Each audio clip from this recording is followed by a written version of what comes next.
Hello everyone, आज इस topic की हम चर्चा करेंगे मुस्लिम विधि में, वो है वक्फ।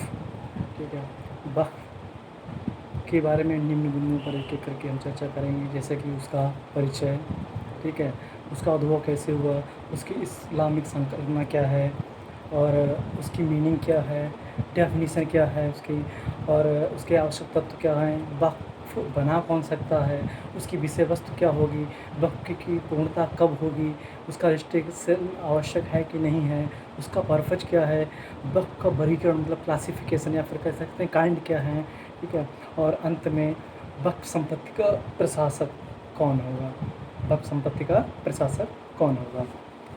तो सबसे पहले हम चर्चा करते हैं उसके परिचय की, कि उसका प्रादुर्भाव कैसे हुआ, उसकी इस्लामिक संकल्पना क्या है। ठीक है, जैसा कि वक्फ के बारे में आज हम अध्ययन करते हैं, चर्चा करते हैं। ठीक है, इस्लाम के उदय से पूर्व अरब समाज में वक्फ जैसा कुछ भी प्रचलन में नहीं था। वास्तव में वक्फ की संस्था का प्रादुर्भाव इस्लाम के आगमन के पश्चात हुआ है। हालांकि अल कुरान में वक्फ शब्द का कहीं भी वर्णन नहीं है। ठीक है, अल कुरान में वक्फ शब्द का कहीं भी प्रयोग नहीं है, मात्र उससे संबंधित कुछ समादेश दिए गए हैं, जैसे और उनके धन संपत्तियों में भिखारी तथा निम्न व्यक्तियों का भी अंश है। पहला, और उनके धन संपत्तियों में भिखारी तथा निम्न व्यक्तियों का भी अंश है। दूसरा, तुम्हें तब तक महानता नहीं मिलेगी जब तक तुम अपनी प्रिय वस्तुओं को दे नहीं देते। दूसरा, तुम्हें तब तक महानता नहीं मिलेगी जब तक कि तुम अपनी प्रिय वस्तुओं को दे नहीं देते। यही दो चीज़ें हैं, दो समादेश हैं जो अल कुरान में मिलते हैं वक्फ से संबंधित। बाकी वक्फ से संबंधित अल कुरान में कुछ भी स्पष्टतः वर्णित नहीं है। ठीक है, वक्फ के बारे में यह कहा जाता है कि उमर, जो कि इस्लाम के पैगंबर में हुए, उमर जो कि इस्लाम के बाद में पैगंबर भी हुए, ने खैबर के कैंटन में भूमि का एक टुकड़ा प्राप्त किया था, और खैबर में भूमि का एक टुकड़ा प्राप्त किया था और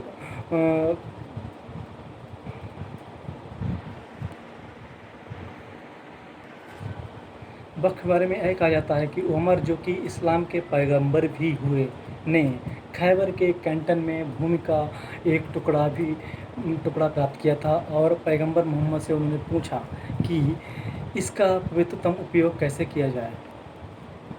इस पर पैगंबर मोहम्मद ने कहा कि असल को बांध दो और भोगाधिकारों को मानव समाज को समर्पित कर दो, और इसे बेचा ना जाए और ना ही इसको दान या विरासत में दिया जाए। इसका उत्पादन खुदा के नाम से अपनी संतान, अपने रक्त संबंधियों और गरीबों को समर्पित कर दो। पैगंबर मोहम्मद का ये कथन कि असल संपत्ति को बांधो और आम आय को दे दो पर ही वक्फ का निर्माण आधारित है।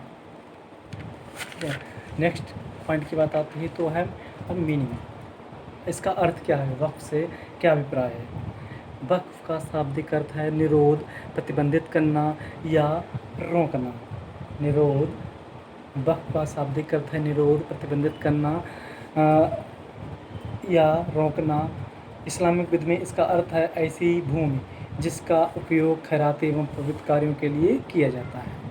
ठीक है, ऐसी भूमि जिसका हस्तांतरण संभव ना हो और जिसका उपयोग खैराती एवं पवित्र कार्यों के लिए किया जाता है। इस्लामिक विधि में उसका ये अर्थ है, अर्थात धार्मिक, आध्यात्मिक, पूर्व कार्यों के लिए संपत्ति का हमेशा के लिए दिया जाना वक्फ है। क्या है, धार्मिक, आध्यात्मिक एवं पूर्व कार्यों के लिए संपत्ति का हमेशा के लिए दिया जाना वक्फ करना है। नेक्स्ट टॉपिक पॉइंट आता है डेफिनेशन क्लास। तो डेफिनेशन क्लास में वक्फ अधिनियम 1913 की धारा 2 का सबसे पहला जो परिभाषा देता है, उसके अनुसार वक्फ से तात्पर्य इस्लाम के अनुयायी किसी व्यक्ति द्वारा मुस्लिम विधि के अंतर्गत मान्य धार्मिक एवं पूर्त पुण्यशील उद्देश्यों के लिए संपत्ति का स्थायी समर्पण वक्फ कहलाता है। ठीक है, 1913 जो वक्फ अधिनियम 1913 की धारा 2 का सबसे फर्स्ट है, उसके अनुसार वक्फ से अभिप्राय किसी व्यक्ति द्वारा मुस्लिम विधि के अंतर्गत। नेक्स्ट पॉइंट है वक्फ के आवश्यक तत्व। वक्फ के निम्नलिखित आवश्यक तत्व हैं। तो नंबर 1 सर्वप्रथम है स्थायित्व। वक्फ की विधिमानता के लिए संपत्ति का स्थायी समर्पण होना चाहिए। ठीक है, क्योंकि पार्ट टाइम के लिए वक्फ नहीं होता है। ठीक है, सीमित समय के लिए वक्फ का निर्माण नहीं किया जा सकता है।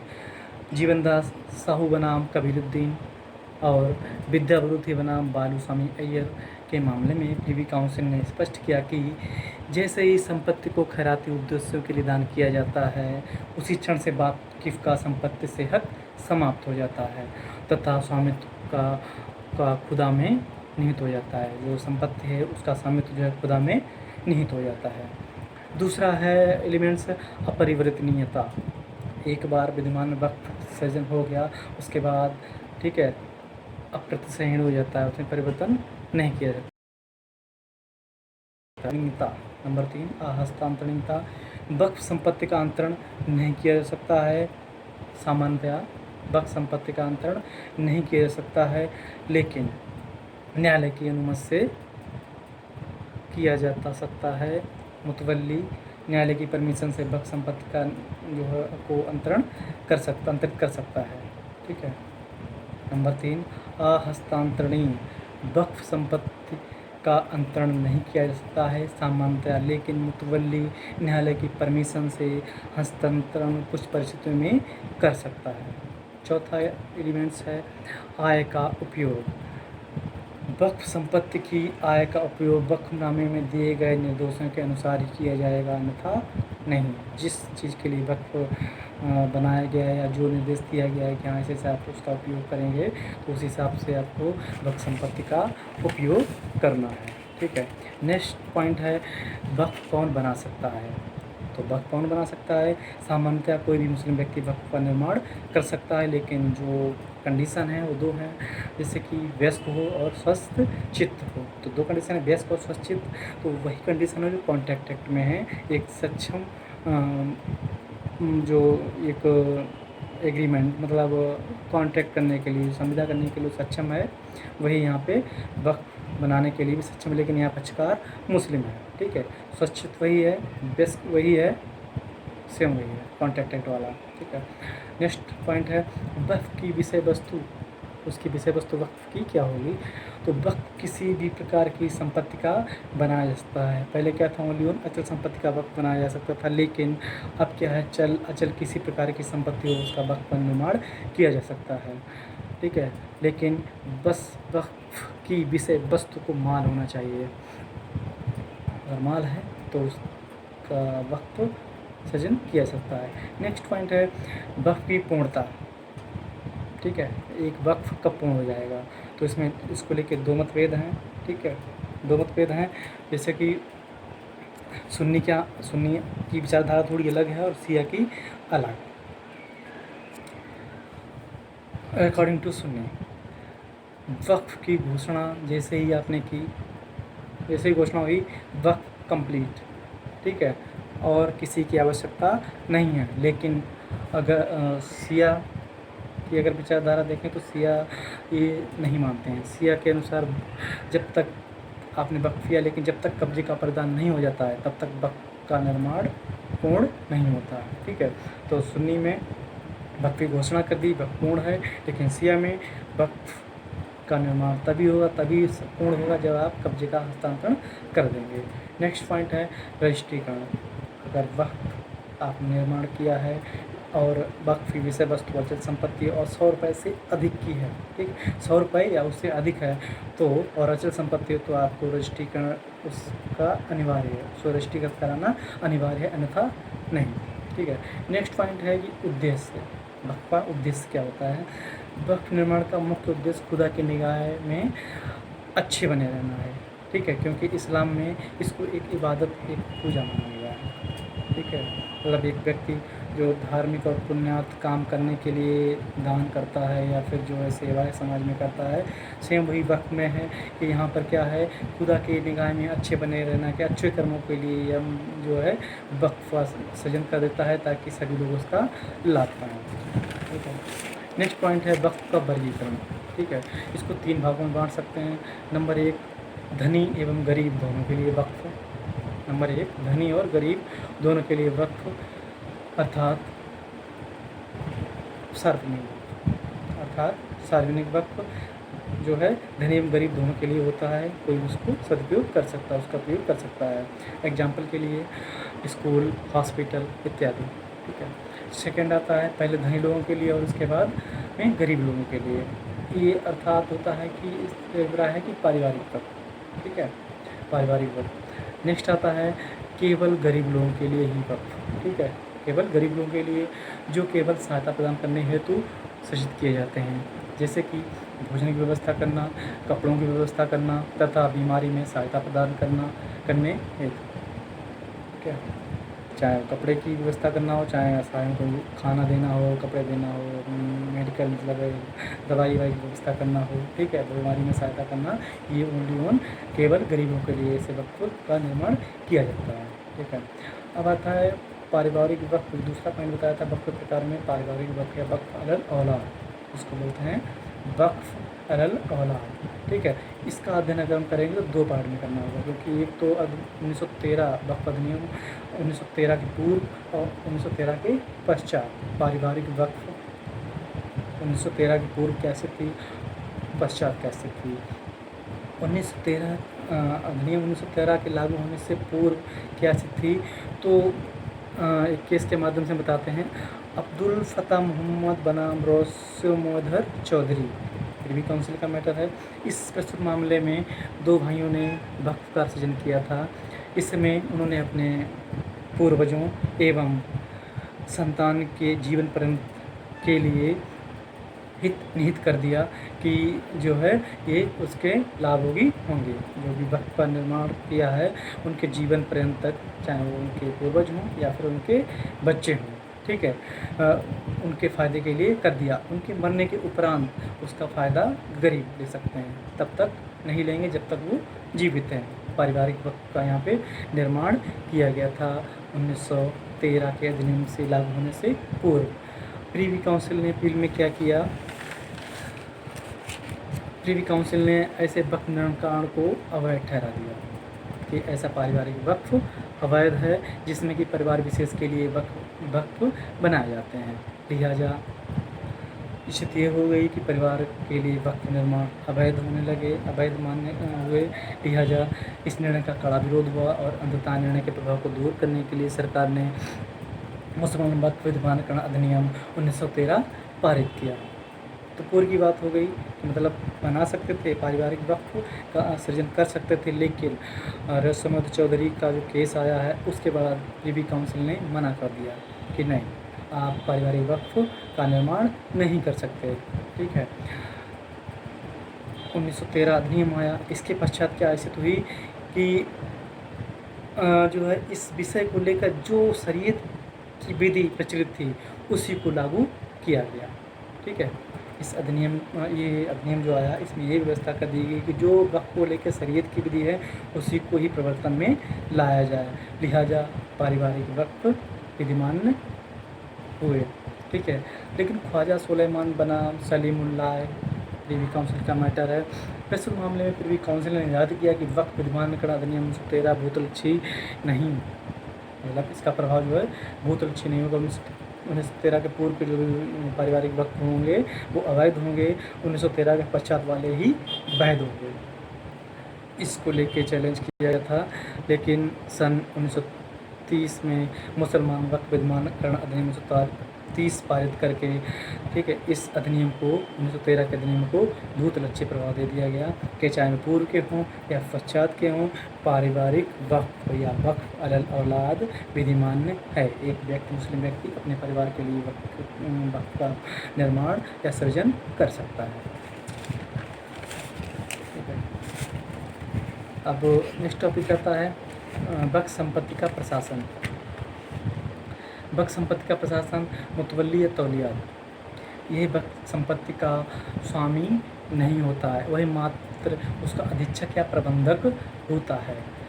वक्फ संपत्ति के सारे अधिकार खुदा में निहित होते हैं और वह केवल खुदा का खिदमतगार होता है, ओनली वन खिदमतगार, ठीक है। प्रबंधक है, ठीक है, अधीक्षक है, खुदा का खिदमतगार है, लेकिन ओनर नहीं है, ओनर खुदा में निहित है, ठीक है, स्वामित्व खुदा में निहित हो जाता है। अच्छा, मुतवल्ली बनने के लिए जो प्रशासक होगा, मुतवल्ली होगा, मुतवल्ली बनने के लिए क्या योग्यता है, कौन बन सकता है? तो प्रत्येक वयस्क और स्वचित्त व्यक्ति मुतवल्ली बनने के लिए कानूनी तौर पर सक्षम है।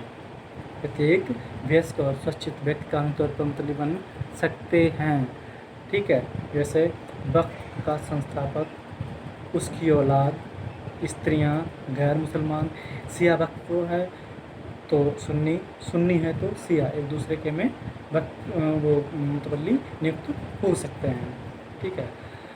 मुतवल्ली, नेक्स्ट पॉइंट है मुतवल्ली की नियुक्ति। मुतवल्ली की नियुक्ति कैसे की जाएगी? तो सामान्यतया बाकी दस्तावेज में मुतवल्ली की नियुक्ति के बारे में नियमों का प्रावधान कर सकता है, और जहाँ कोई प्रावधान नहीं है तो वाकिफ को अपने जीवन में उत्तराधिकारी नियुक्त करने का अधिकार है। अगर ये भी करने में असफल रहे तो मुतवल्ली की नियुक्ति न्यायालय द्वारा होगी। तो इस प्रकार अगर मुतवल्ली की नियुक्ति देखी जाए तो कैसे होगी? स्वयं संस्थापक द्वारा मुतवल्ली की नियुक्ति होगी। अगर ना हो तो उसका वसीयती निष्पादक द्वारा, अगर वो नहीं है तो वही न्यायालय द्वारा, अगर वो नहीं न्यायालय द्वारा, या फिर वक्फ बोर्ड द्वारा, ठीक है, वक्फ मंडल द्वारा मुतवल्ली की नियुक्ति हो सकती है। मुतवल्ली अगर नियुक्त हुआ है तो उसको हटाया भी जा सकता है। तो कब हटाया जा सकता है और कौन हटा सकता है उसको, इसके बारे में चर्चा करते हैं। तो एक बार नियुक्त के बाद वाकिफ को मुतवल्ली को हटाने का अधिकार नहीं है। अगर वाकिफ ने एक बार मुतवल्ली की नियुक्त कर दी तो उसको हटाने का अधिकार नहीं है, ठीक है। लेकिन न्यायालय उसको हटा सकता है अगर यदि यह साबित हो जाए कि मुतवल्ली ने न्यास भंग किया है, या दिवालिया हो गया है, या अपने प्रतिकूल संपत्ति का दावा करे जो इसका प्रशासक है वो मुतवल्ली, ठीक है, यही कहे कि हाँ सारे लाभ हम मिलेंगे, हमारी संपत्ति लिहाजा उसको पदच्युत कर दिया जाएगा बाई कोर्ट, ठीक। अगर ये साबित कर दिया जाता है तो कि उसने न्यास भंग किया है, दिवालिया हो गया है, या अपने लिए ही प्रतिकूल दावा किया है, ठीक है। अब नेक्स्ट पॉइंट आता है कि उसे पारिश्रमिक क्या प्राप्त होगा। तो मुतवल्ली को वक्फ विलेख में जैसा पारिश्रमिक निर्धारित होगा वैसा प्रदान किया जाएगा। अगर निर्धारित नहीं है तो वक्फ की आय के 10वें हिस्से से अधिक उसकी आय, जो भी वक्फ की जो आय है उसके 10वें हिस्से से उसका पारिश्रमिक नहीं होगा, ठीक है। वक्फ की आय के 10वें हिस्से से अधिक उसका पारिश्रमिक नहीं होना चाहिए, ओनली वन 10वां हिस्सा, ठीक। नेक्स्ट पॉइंट है उसकी पावर्स क्या क्या होंगी। वक्फ संपत्ति की सुरक्षा एवं प्रशासन है तो उचित कार्य कर सकता है मुतवल्ली की पावर में जो है सबसे पहला है कि वक्फ संपत्ति की सुरक्षा प्रशासन है तो उचित कदम उठा सकता है। नेक्स्ट है सहायकों, इमामों, अन्य सेवकों की नियुक्ति करने में सक्षम है।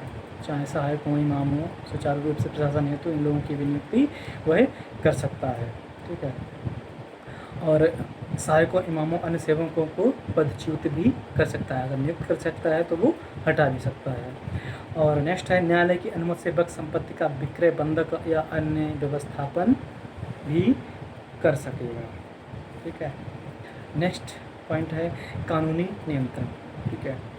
मुतवल्ली पर जो कानूनी नियंत्रण है वो मुसलमान वक्फ अधिनियम 1923 व मुसलमान वक्फ अधिनियम 1954 है, 54 के द्वारा है, जिसके माध्यम से उस पर जो है आय व्यय का पूरा लेखा जोखा रखने की जिम्मेदारी निर्धारित की गई है कि आपने कितना इनकम की है, कितना पे किया है, कितनी व्यवस्था में लगाया है, उसका लेखा जोखा सजो के रखें, ठीक है। तो इसकी जिम्मेदारी गई है। तो आज का जो टॉपिक था वो वक्फ, ठीक है, वक्फ क्या होता है और उसका प्रशासक कौन होता है, ठीक है।